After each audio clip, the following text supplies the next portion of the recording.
Capricorn, how are you? It's me, Lauren B. Welcome to the Untitled Tarot.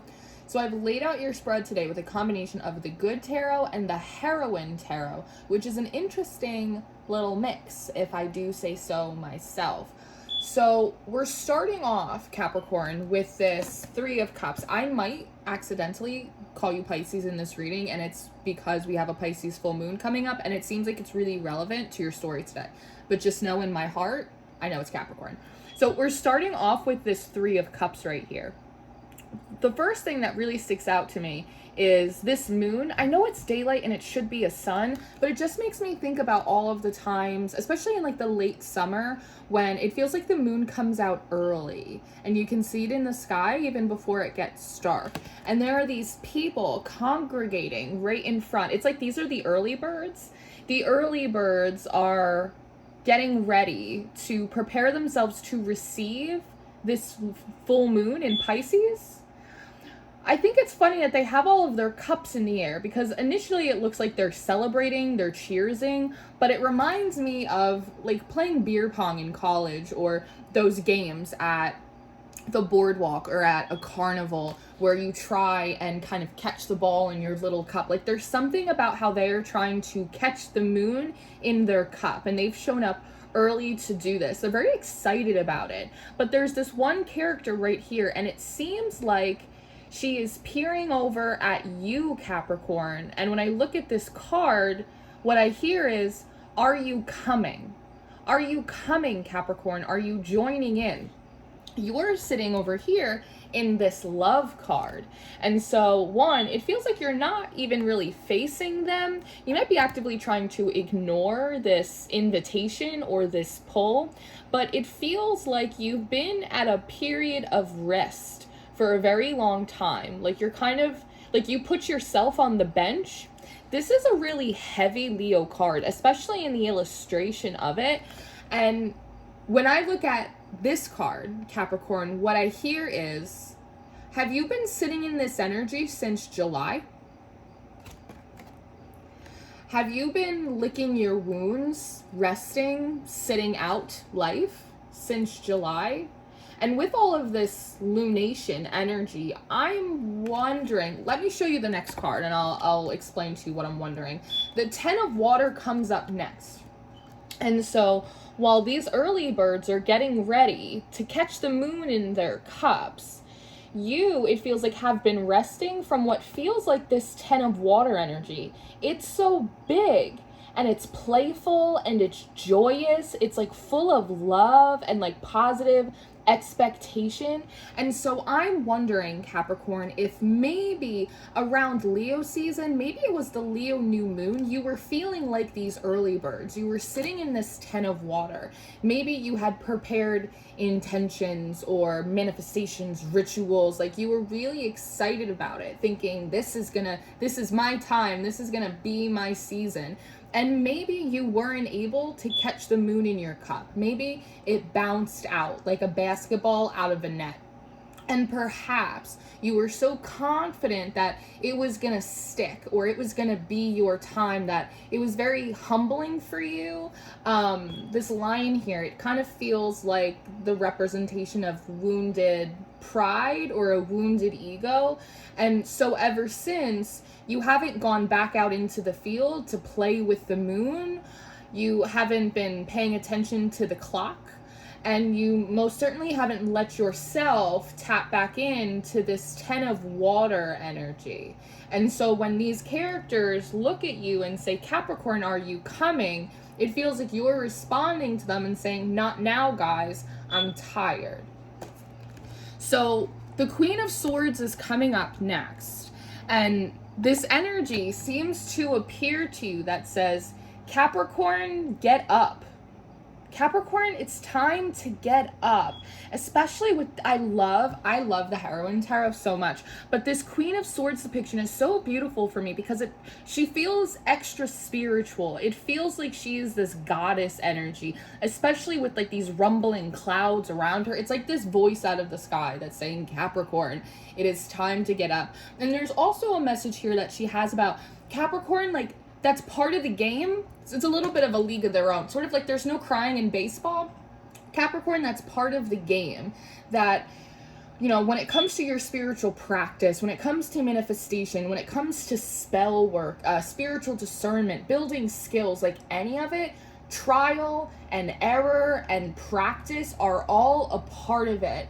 You know, you miss 100% of the shots that you don't take. You might not make 100% of the shots that you do, but you definitely aren't going to make any of them from sitting on the bench, right? And so it's time to get up, and it's also important to recognize that sometimes things don't land or stick or work when we think that they're going to, and again, that's just kind of part of the game of it. It's I'm not necessarily sure if it's meant to make it more fun, but it definitely shouldn't be so discouraging to you that you stop going out there and trying. She has this, it's just like a really powerful message that she's coming through. And she is also bringing temperance with her. And so in that same air, there's also a message here about the fact that Capricorn, you have to balance reflection with action, right? And I think sometimes as spiritual people and spiritual communities, we can sometimes have this bad habit of consistently waiting for things to break through or come in or happen. And we forget that we are active participants in our own life, that life is a verb. It's not always this passive thing. It's almost as if you've been practicing the law of wishful thinking as opposed to the law of action for a very long time. And you've kind of been stuck there. In this temperance card as well, it feels like there's just added distance between these two cups, right? And so that for me reinforces or confirms the fact that it probably has been a long time since you've gone out there and put your cup up to the universe and said, please, sir, like, I would like some more. I would like to participate. Let's see if I get the ball in the cup this time. But the idea of transference is also coming through in this card. Capricorn, do you remember the last time you allowed yourself to feel so hopeful or excited? When was the last time you really allowed yourself to dream? Like, when was the last time you really allowed yourself to give it a shot, to put yourself out there? And is it possible for you to transfer the magnitude of that energy to something new, into a new cup? Can you transfer that feeling of love and excitement and hope to a new relationship? Can you transfer it to a new project, to a new season in your life, to a new lunation? Can you do that? Now you're coming up next as this Queen of Wands. So one, you're sort of perked up now. You're not laying kind of on the side. It feels like you're paying attention, and I feel like your attention, Capricorn, is peaked right here because of how this Queen of Swords energy is approaching you. It feels a little confrontational. It definitely feels like you're being called out a bit. And with this love card, I'm wondering if since this happened to you, whenever the big fizzle happened for you, the word coddle comes to my mind, but I know it's not the right word, but it feels as if since this time you haven't been disturbed. There hasn't been like a big push from yourself or from the ethers, your guides, to get out there and get off the bench and do something else. It's like you've sort of been coddled. You've been left alone. They've left you to kind of sit here and sort of lick your wounds. And this Queen of Swords is the first energy in what feels like a long time to come forward and like kind of call you on your bullshit a little bit, or call you out, to be a little bit confrontational. And there is something about that, because maybe you just haven't experienced it a lot recently, that is kind of piquing your interests. Like, what'd you say to me? Wait a second, you know, but it gets the wheels churning a bit. So it feels like you're responding to this Queen of Swords and asking, well, I don't know how to get back to that place. I remember that time. I don't know, maybe I could transfer it to a new cup, but I don't know how. It's almost like I'm not an elephant. I don't remember how to do that.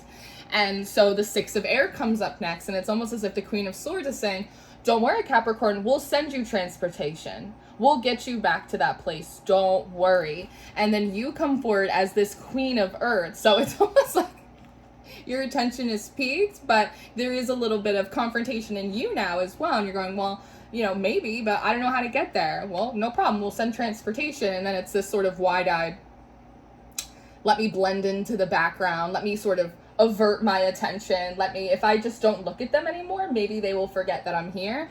But the 3 of Fire comes up next. And so here is your transportation, Capricorn. It's almost as if the second that your attention got peaked, the second the antenna went up, the second that you sat up, the boat was already on its way. The motions, the energy, the wheel had already started rolling the second that you engaged in conversation with this Queen of Swords. Now, you're on the boat, my love. But the Hierophant comes up next. So the Hierophant is almost acting as a stopper or a bit of a checkpoint.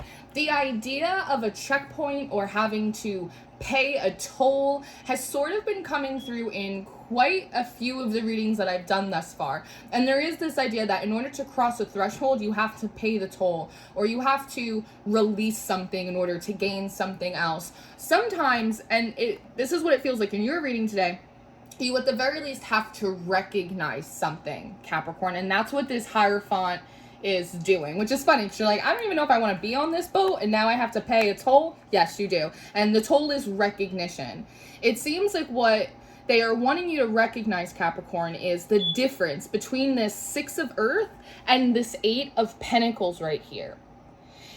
In this 8 of Pentacles, there's an instrument, there's a lot going on, but it's the actual pentacles that really stick out to me. And they want you to recognize the difference between a time when you felt much more abundant, when maybe you had a lot more to show for yourself or your work, and how maybe that was a result of repetition, of hard work, right? Like the 8 of Pentacles talks about repetition. It talks about mastery. It talks about craftsmanship, right? Just like we were talking about with magic and intentions and spell work and learning anything, right? It's about repetition. It's about having to go there and practice and learn it again and again and again until it kind of becomes like a second language, or you figure out how it works for you. And the difference between that and the 6 of Earth, like there's a scarcity here, like there's a sparseness here.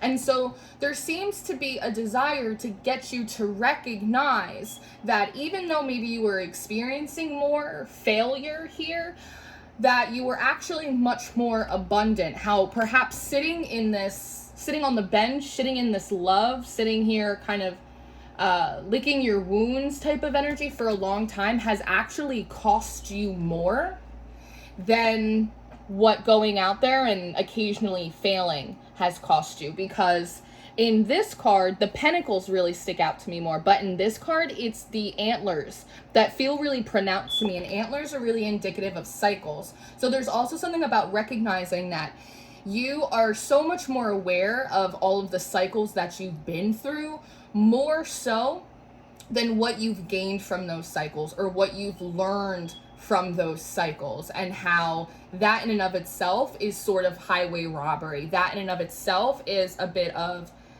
scarcity or sparseness. Does that make sense? I hope that makes sense. There is something about recognizing that you may have lost more. You might have thought that you were saving more. It feels sort of Four of Pentacles energy. I will preserve my reserves. I will save my energy. I will do that, right? But in actuality, you've actually lost so much more than you've gained. And maybe, there's something about, we'll get there. Hold on. There's another card, so we'll get there.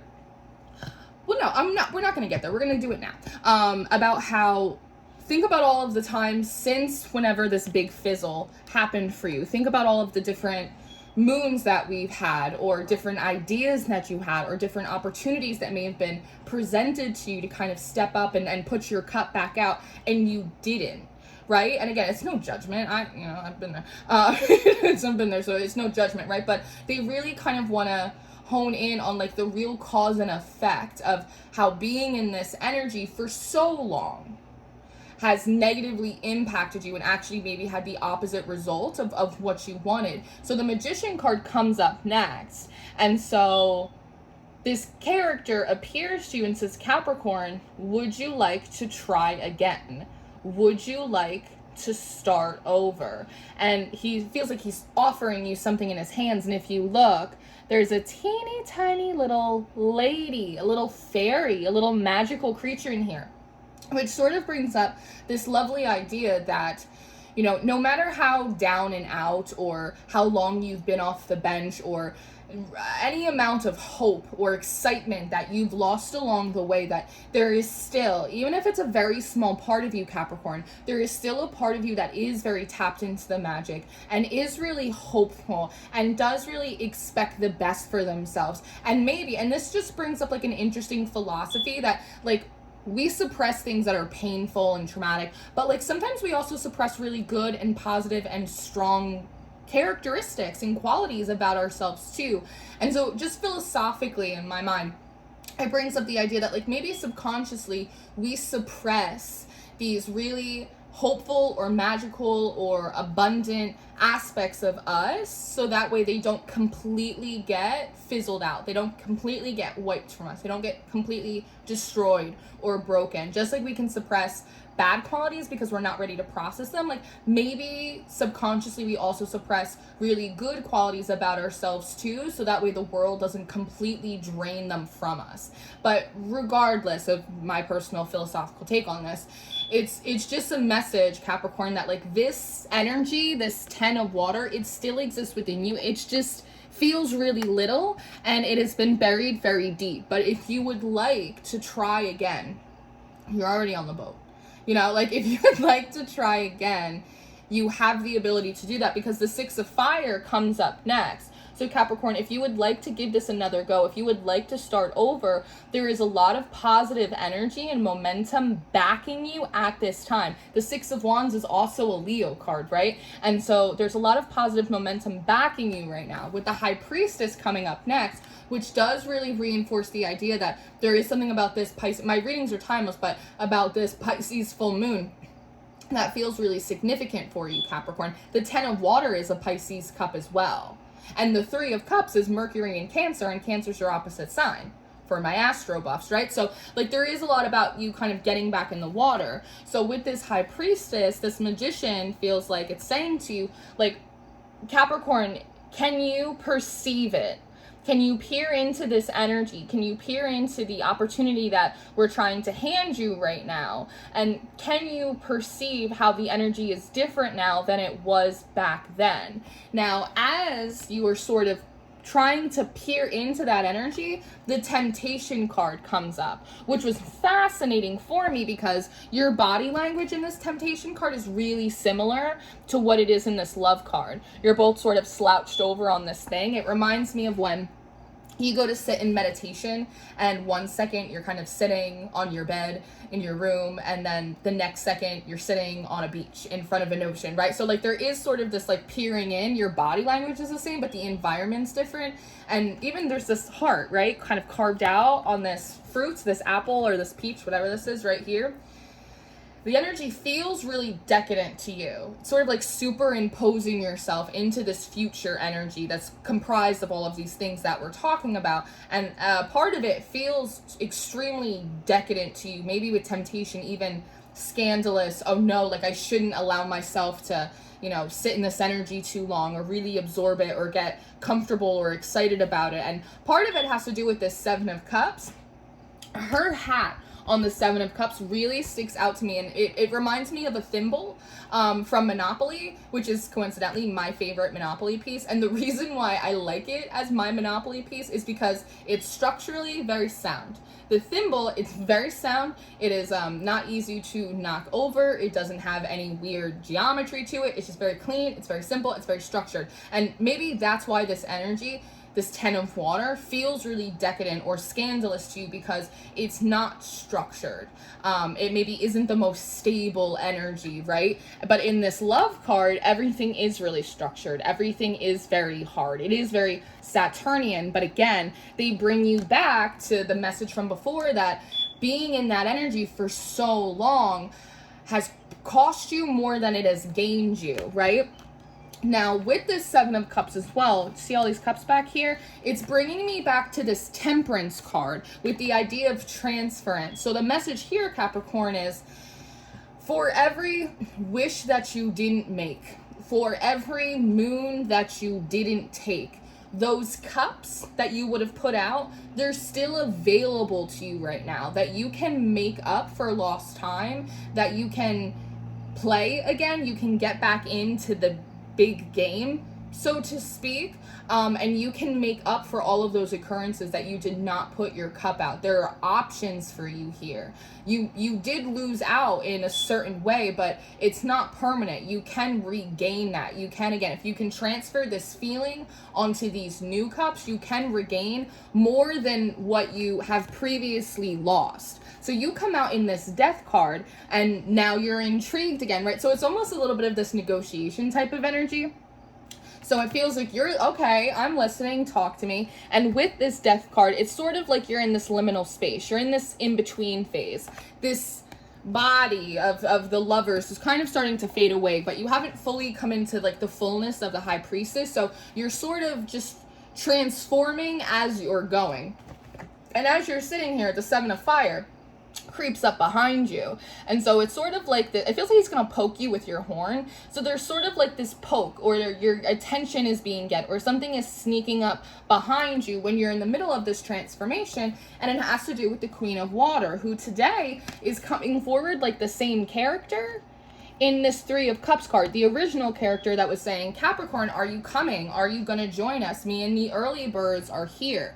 So this could be someone, Capricorn, that maybe you're at a distance with, or maybe you have some kind of telepathic connection with. This could also be someone that is just perhaps like an acquaintance of yours. Maybe they are in, you know, they like spirituality, they're very intuitive, they do the rituals, they're playing the spirit games, like they're doing the thing, right? And you're in their field of awareness. It feels like maybe it's just psychically, but they're poking at you and they're saying, Capricorn, are you ready? Like, are you coming? And almost like there's a sense of urgency that they have now, because they asked you a while ago at the top of your reading, and now they're coming back saying, Capricorn, it's time. Are you ready to come and join us? Because the Magician card comes out again. Now, a little tarot school for you is, according to the Golden Dawn, the Magician is a card of high ceremonial magic, right? And so that is part of what they're doing here. They're practicing ceremonial magic. They're engaging with their spirituality as a verb. They're playing the big game, right? Trial and error,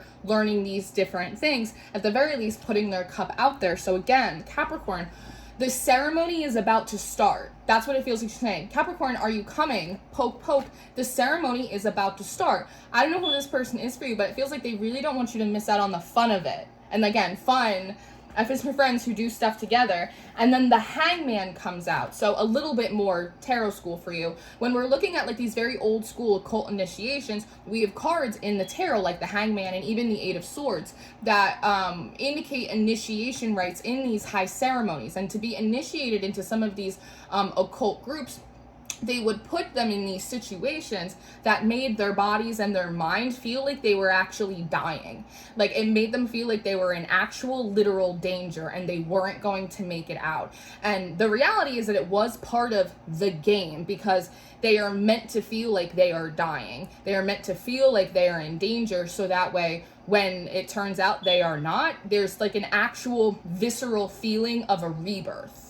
Right? Does that make sense? I don't know if that makes sense, but that's what they did. So, you know, with that Hangman, there is an aspect of that as well, because transformation comes up next. And so, Capricorn, the ceremony is about to start. Are you coming? And with this Hangman, it's the idea of kind of being descended, having to go in. Maybe it feels like a near-death experience, right?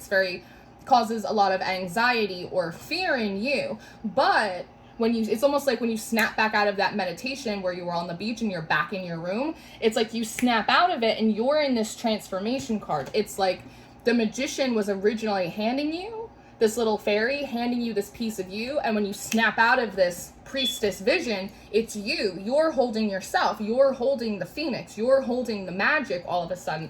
And then the Queen of Air comes out next, which is awesome, because it's like as you snap out of that, you realize you are the Queen of Swords, that you have been talking to yourself this whole entire time. It's not a voice out of the sky, out of the ethers. It was your own voice that was calling you out. It was your own voice that was calling you up to bat. It was your own voice that was confronting you.